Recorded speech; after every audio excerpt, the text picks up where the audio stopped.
Hi everyone, Dredgen here, and today we'll be taking a look at the Epomaker GK96. Full disclosure, Epomaker did send out this keyboard to me, but they gave me free reign to say what I want on the review. First things first, this keyboard will be introduced to the market through a Kickstarter. The pre-order will start on November 2 and will conclude around early December. Delivery date is estimated to be also in December 2020. After the Kickstarter, the keyboard will be sold in the market much like Epomaker's other keyboards. Links and any changes on all of the information that I say here will be on the description. There are 3 variants of the keyboard, and you also get to choose whether you want the uniformly colored ABS keycaps or these PBT keycaps with the white, black, and orange colorway. The ABS keycaps are cheaper by $10. All are hot swappable, meaning you can remove the switches by pulling them out of the keyboard, and are also Bluetooth compatible. Do keep in mind that the prices I have here are introductory, so they can change once the keyboard is out in the market. The base version is the 96% layout with mechanical switches, which is the unit that I got. This is $89 for the PBT version. The second variant is the one that is really interesting, and we'll dig deeper into this later. It is the Southpaw or left-hand version where you have the numpad on the left side of the board. For this one, you pay an additional $10 with the PBT version costing a total of $99. The last variant is the SK96, which is the optical version of the keyboard. The SK96 is priced $10 cheaper at $79. You also get a wide variety of switch choices, though some of the more premium choices will ask for an additional $5. Here's the unboxing. So out of the box, you get the keyboard,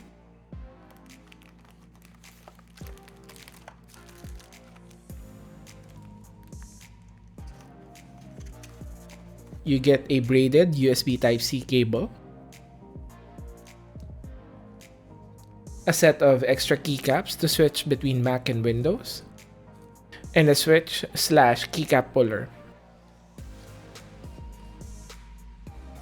Taking a closer look at the keyboard, the 96% layout has been a favorite for people who need the numpad, usually for office work, but want to save a bit of desk space.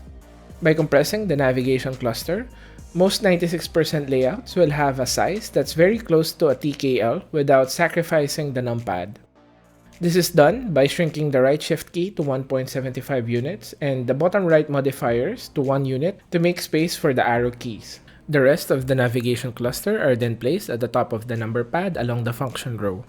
This is a good compromise between functionality and saving desk space.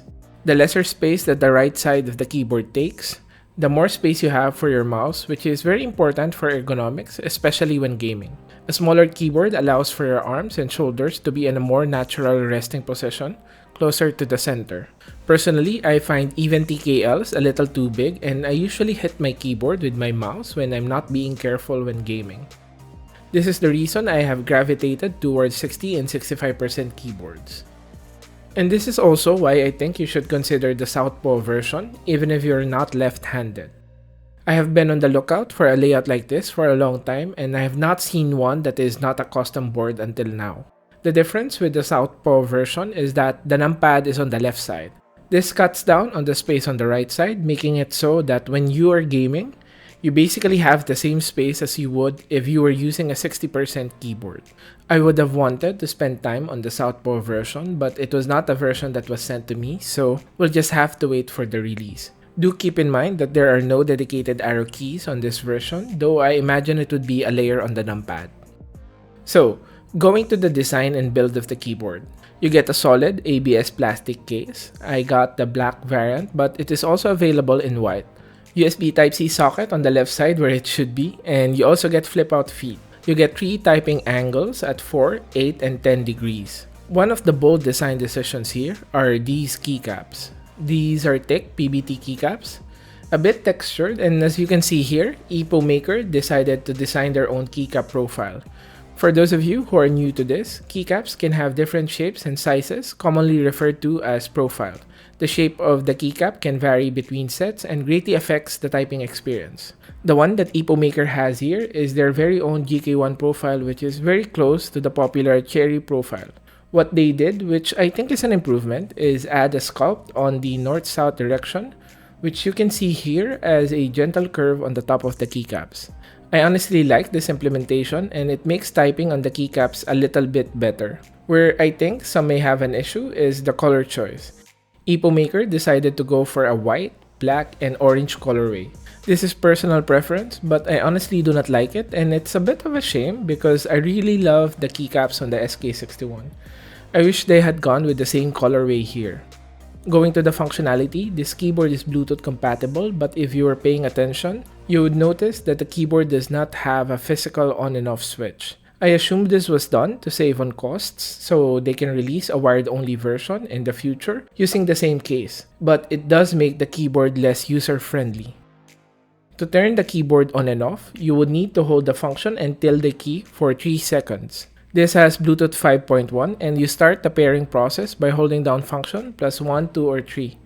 After the initial pairing, you can easily switch between devices. Pressing the function button highlights the current device number that the keyboard is paired with. You have a 4000 mAh battery here, which is quite substantial. You can check the battery level by pressing function plus F4, though it will only light up if it's plugged in. There is a software that you can install for the keyboard which allows you to customize key assignments, lighting, and macros. The keyboard is also hot swappable. It has 5-pin support, so no issues on compatibility here. As for the typing experience, I've prepared 2 typing tests. The first one is the stock experience. I got the Gateron blue clicky switches, which personally I am not a fan of, but here is how it sounds.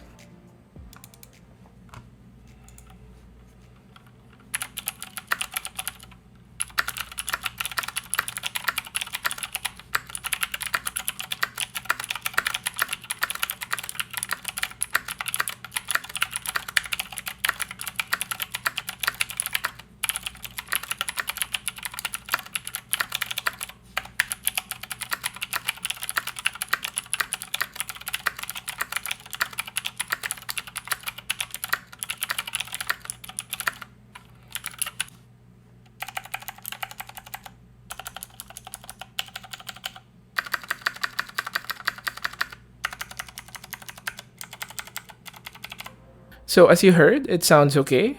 However, clicky switches are loud and can mask the rattle on the stabs. So in this second part of the sound test, I got some of my lubed Glorious Pandas switches, and I put them here to test the stabs. Since I also do not like the keycaps, I decided to put on some Domikey SA Keycaps that were sent to me by Banggood. These are tall keycaps, and the colorway of black, gray, and red really fits this case. They are also stored in these nice keycap trays, which I really like, and I hope more manufacturers would do this. This keycap set will set you back by around $100, so think about it carefully. And here's how the stock stabilizers sound.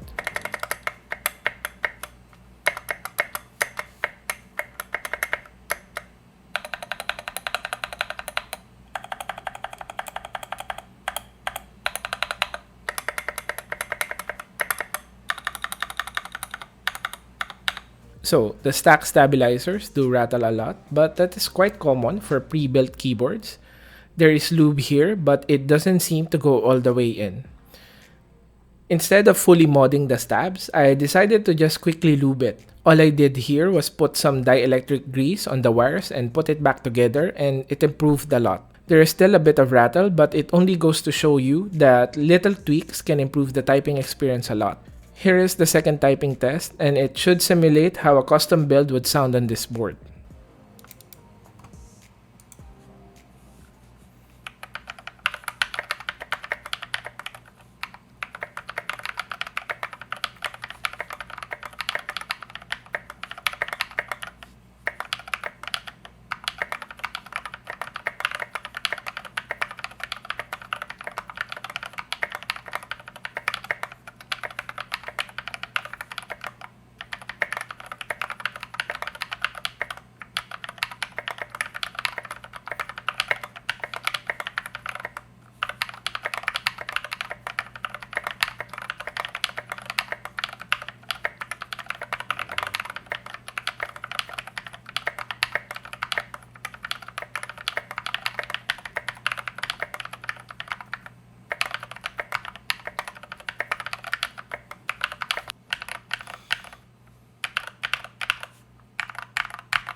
And as you could hear, this sounds way better than the stock configuration, though getting these keycaps and switches will be a bit expensive.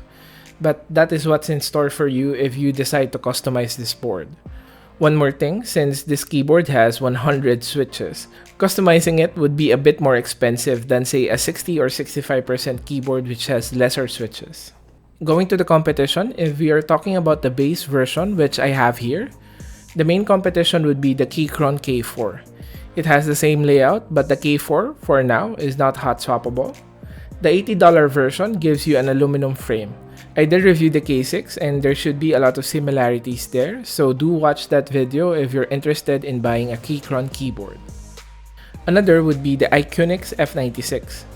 I have honestly not reviewed any of their keyboards yet, but the F96 does look like a good board. The only issue is the price. It retails for around $200 and at that price point, I just couldn't recommend it. Bottom line, if you are on a budget and do not plan on diving deep into the world of custom keyboards, get the Keychron K4 to save some money. If you want to test a lot of switches, then go for the Epomaker GK96.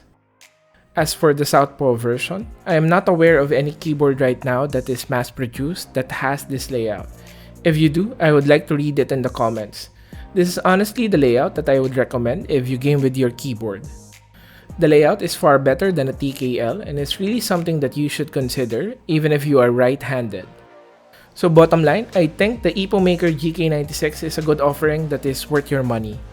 For $90, you get a keyboard with a 96% layout, hot swappable, Bluetooth compatible, and a good set of keycaps, though the color choice here may or may not be something you're into. Having a Southpaw version is a great offering and something that I hope more companies will also offer. And that is it for this video. I hope I had helped you in deciding whether this is the keyboard for you. See you in the next one. Bye!